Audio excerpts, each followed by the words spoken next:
The Florida Gators are national champions. Welcome back to the Awkward Sports Podcast. That's Harrison. I'm Josh. And the last time we were on here, Florida basketball, Harrison, was going down the stretch of their regular season, looking mighty impressive. And we were on here talking about how this team could potentially do some very special things in the future. And fast forward, they did the thing. They not only won the national championship, they also won the SEC tournament in one of the toughest years to do so. Obviously, we've talked about how great the SEC was all year. We talked about how stacked the field was in terms of the net ratings, specifically KenPom, among others. And Florida rose above them all. Harrison, what are your thoughts?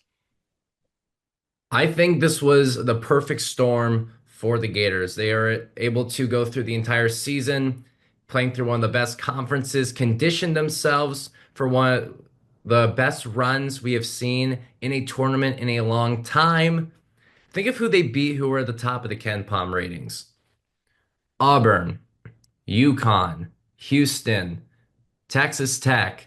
You go back to the SEC tournament, Alabama, Missouri. I believe I'm missing one of them. Tennessee and Tennessee. Tennessee, right, in the SEC championship game to break a rubber match from the 1-1 blowout splits from the regular season.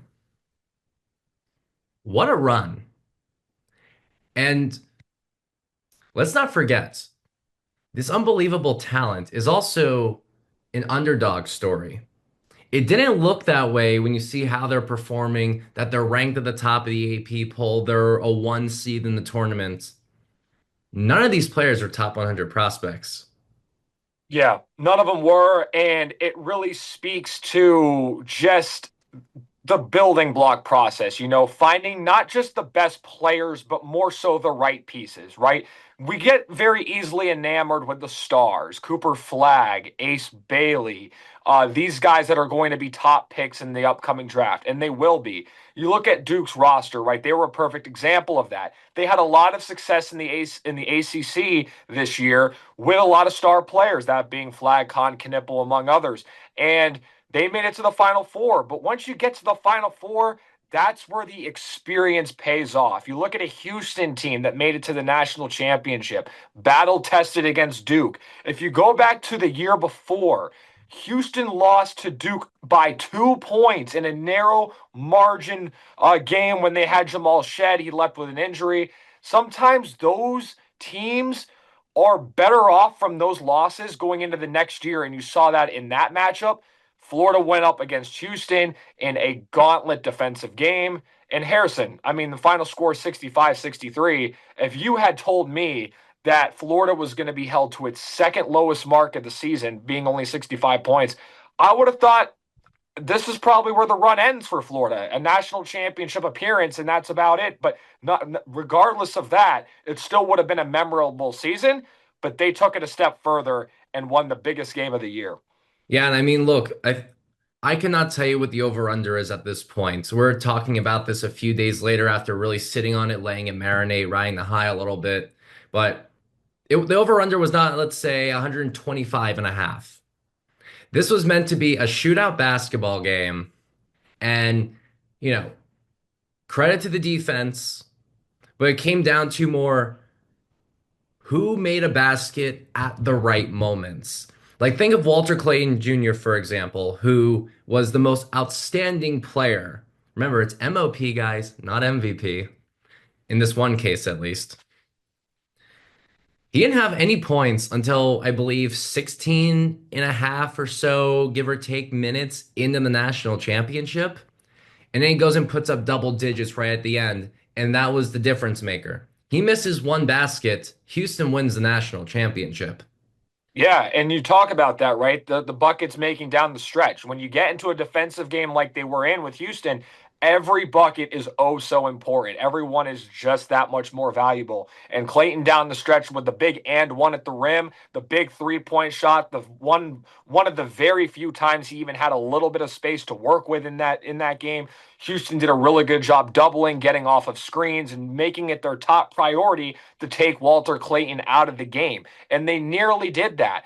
But what makes this Florida team so special is not just Walter Clayton. We know about the run that he had. We know about the 30-point games back to back in the Elite Eight and the Final Four. That hadn't been done since Larry Bird. That hadn't been done. Another guy in that group was Jerry West. I mean, we're talking about some of the best, not only in the college game, but in the NBA as well. He was someone that was sensational, but for Florida as a whole to win that game, it took a whole complete team effort, a big time game from Will Richard on the offense and the defensive end, and a game from start to finish that the theme was defense. Walter Clayton got the biggest stop of the game down the stretch against Emmanuel Sharp, forcing him to rethink a shot and double dribble. And Florida was able to win that on that last play, diving for the loose ball. Alex Condon and the Gators took advantage and won their third national championship in program history. And yes, I'm going to say national championship a lot on here because Well, it'll never how get often old. you get to say the Gators won the national championship? It'll never get old. I don't think anyone's been able to say that since, oh, right, 2007. It's been a minute. Back when the big songs on the radio were, Umbrella by Rihanna, the Black Eyed Peas had only had like two hits at that point. Just to really paint the picture here, um, American Idiot was a 3-year-old album at that point. And you bring Now up it's 20 2000. years old.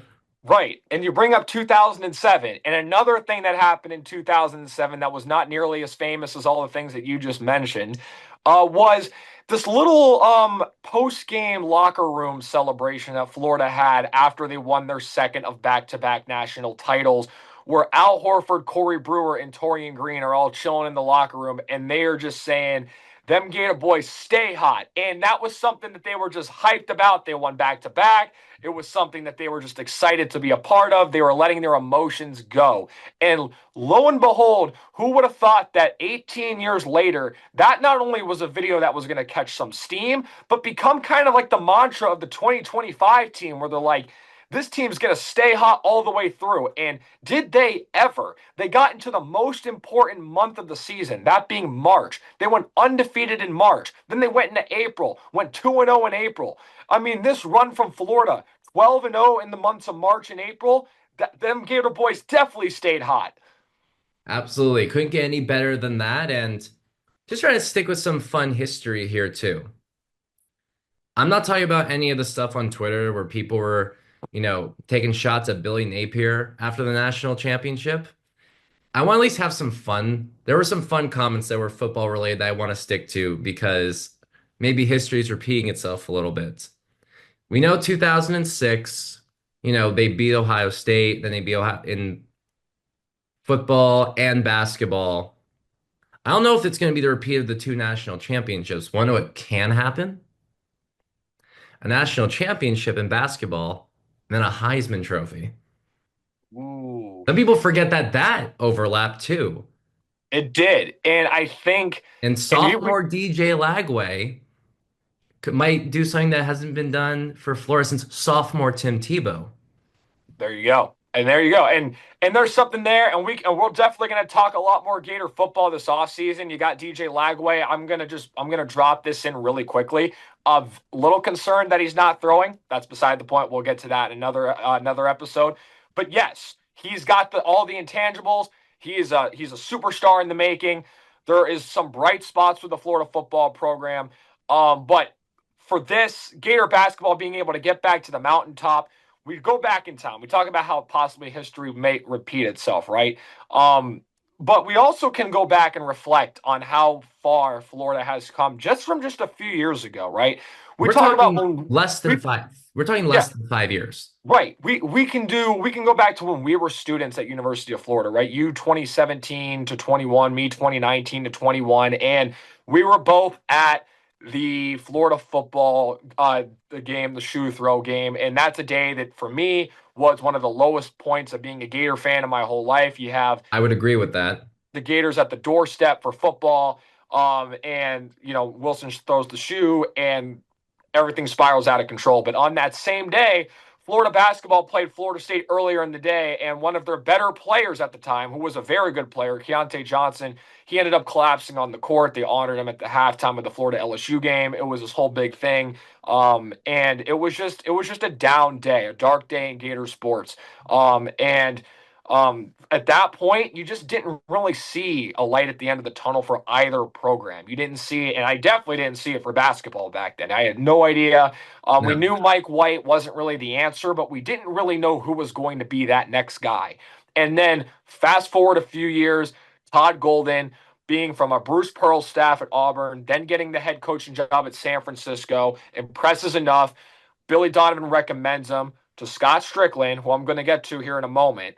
And they make the hire. He comes in, and in just 3 years, he has not only turned the program around, he has brought them to the pinnacle, to the spot that we all as Gator fans dream of. We talk about the Gator standard. That's competing for national championships.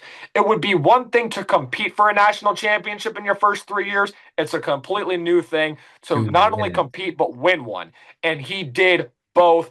And it couldn't be a more surreal experience for all Gator fans who were just a few years ago. It just felt like there was no light, and now it feels like they're back. Well, let's add some even more context to this. Because remember, Golden didn't take a team that was struggling to get out of the round of 32 or the Sweet 16 and then got them three more wins. This is a team that in 2021 season, let me make sure that's clarified because, jumbly. They lost to Oral Roberts, another time they're on the round of 32, then they fall into the NIT. So they fall even further, and Mike White just heads for the hills up to Athens. Then comes in Golden. It still doesn't look too great that first year because he's got to fix some things up. The big credit is that he beat every first year coach. And then halfway through his second season, we're not even, the narrative had already changed. It was no longer, are they going to make the tournament? How far are they going to get? They ended up not getting very far. They lost a shoot at the Colorado. It happened. But they almost also won the SEC that year. They fell short. They beat Alabama multiple times to get that far before they ran into Auburn. And that loss to Auburn helped them this year when they played them in the regular season and then the Final Four. A lot of baby steps in a very short amount of time to make a big leap. Yeah, I mean, and you hit the nail on the head. You talk about there were a lot of things to like from the second year. I mean, they were one win away, I believe, from being undefeated at home. They were one win away from an SEC championship last year. There was a lot to like in the SEC tournament. Denzel Aberdeen's coming out game against Texas A&M, where they were down by about 18 points. He comes in, takes over, and leads Florida back to a chance where they could be competitive in that tournament. I mean, there was so much from those years. You started to see kind of the imprints of what Todd Golden was about on this Gator basketball team very quickly. And once you got into that offseason, yeah, they capped it off, right? They went out and got some transfers. They got experience. They got Elijah Martin from FAU, someone who had been in the Final Four before, someone I was very excited about coming into the season. You got a guy, Ruben Shinyolu, who I didn't know much about, but this dude was a guy that fit perfectly with what Florida was trying to do because Florida's offense was more of a fast paced, run up and down transition offense. And sometimes a lot of coaches will go for the size at center. They'll go for the 7-footers. They'll go for some of the bigger players that can get those rebounds. But Ruben Shinyolu wasn't that size. He was like a 6'8", 6'9" dude, but he could run the floor, he could defend, and he could rebound as if he was 7'3". I mean, this dude was grabbing every rebound. And It's like all about the he was athletic ability with him. exactly. And like I think Todd Golden, he studied those UConn teams. Like UConn 2 years ago that won the championship under Dan Hurley. Adama Sanogo was their center. He was an undersized center. But it worked for what UConn was trying to do with Jordan Hawkins and that squad and Alex Caravan and what that team was about. And this Florida team, even Dan Hurley said it himself, reminded him of those UConn teams. And how sweet was it that Florida was not only able to get back to a national championship and win it, But to go through a path where they had to face their demons, they had to face UConn, they had to face a team that took them out over a decade ago, that 2014 Florida team that had been number one in the nation almost every single week. They were the first SEC team to go undefeated in the conference in that conference's history. And their expectations that year weren't just to make the Final Four. It was to win the national championship. And little old 7 seed UConn, an underdog that year that not many people had picked, went through and beat the brakes off Florida in the Final Four. You fast forward to now, Florida gets that revenge, and it was just one of those surreal things that they were able to beat a team that, again, they were a low seed, but a championship gritty team. They were able to get over that hump, make even more incredible games against teams like Texas Tech and even Auburn and Houston. I mean, they were like the comeback kids in the tournament. I mean, Yeah. all those deficits, and they survived them all. I was joking the entire time throughout this tournament. They're the worst first half team I've ever seen, but man, they are the greatest second half team of all time. And that was the first, and I was thinking about UConn. They were sort of an eighth seed on a technicality. You knew they were better than their record. Florida arguably played in another situation would have been at least a third seed. Because UConn was in the top five to at least start the year because they won the national championship. But then they lost a couple of games in the regular season that knocked them down a few pegs. You beat the teams who had been there before. You come back against the teams who have been there before. There's a lot. This is why this year has been so special. Yeah, and I mean, you talk about it, and it was a special year, no question. And if you look where we're at right now, you behind you, you got a packed stadium, the swamp, all these fans. Behind me, I got an empty O'Connell Center. And let me tell you, it couldn't have been more the opposite the other night. I mean, that O Dome was rocking. You saw the Oh, as videos it coming should out. be. It was coming out, and it was like you saw the spectacular celebrations. And I'll say this: No, it was the one time that Florida Gator fans are allowed to storm the court. Everyone was storming the court. I'm like, this time it okay. works. I thought that exact same thing that night is okay. They're storming the court, but also there's no game there. There's no game there either, but you can storm when you win. Now, also what I want to say is I'm not, I have never since I graduated been that guy who said I wish I was still in college. But Monday nights would have been a very fun time to have been an undergrad at UF with how everyone was jam-packed at University Avenue on University and Buckman, going crazy. Shout out to the guy who fell off the streetlights. Uh, it was we didn't get that. No, and we didn't. So, and look, we had our time, they get theirs, but man, their time right now is electric. And I'll tell you, I know we didn't get it when we were students there, but to see it happen as alums is just it's a different feeling It's a for different sure. vibe. When I was a kid and we saw them winning championships as a kid, it was cool, but it was just like my takeaways back then were, man, it's so cool rooting for the best team at everything. We're just going to keep winning. We're always going to keep winning.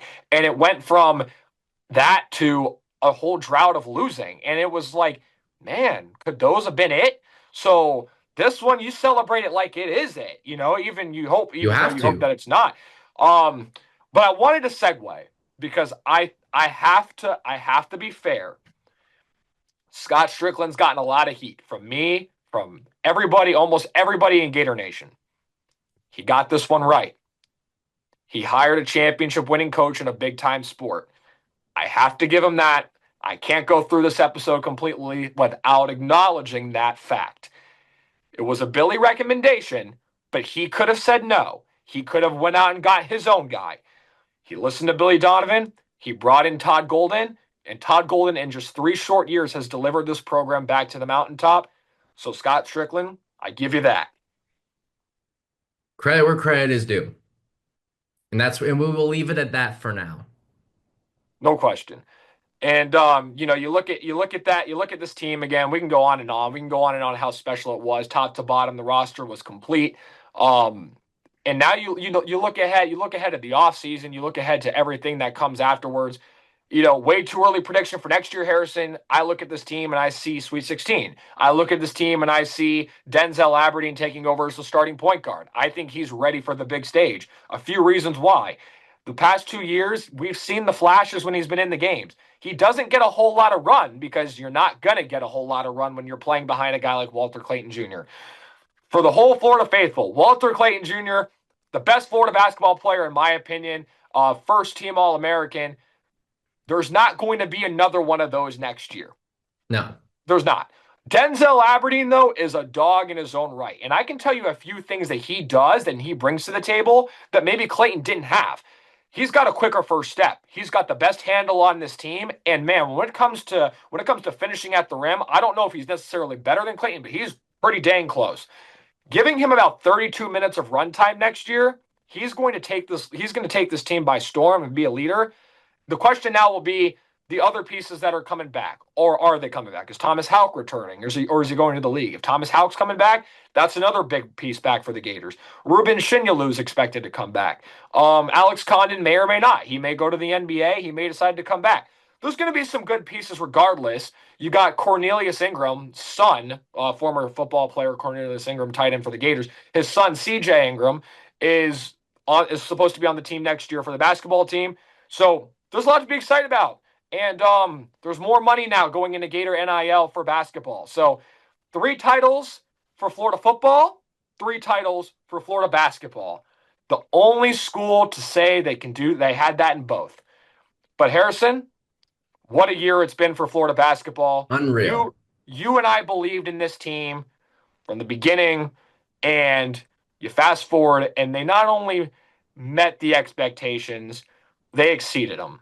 And until next time, this has been the Awkward Sports Podcast. That's Harrison. I'm Josh. And those Gator boys stay hot.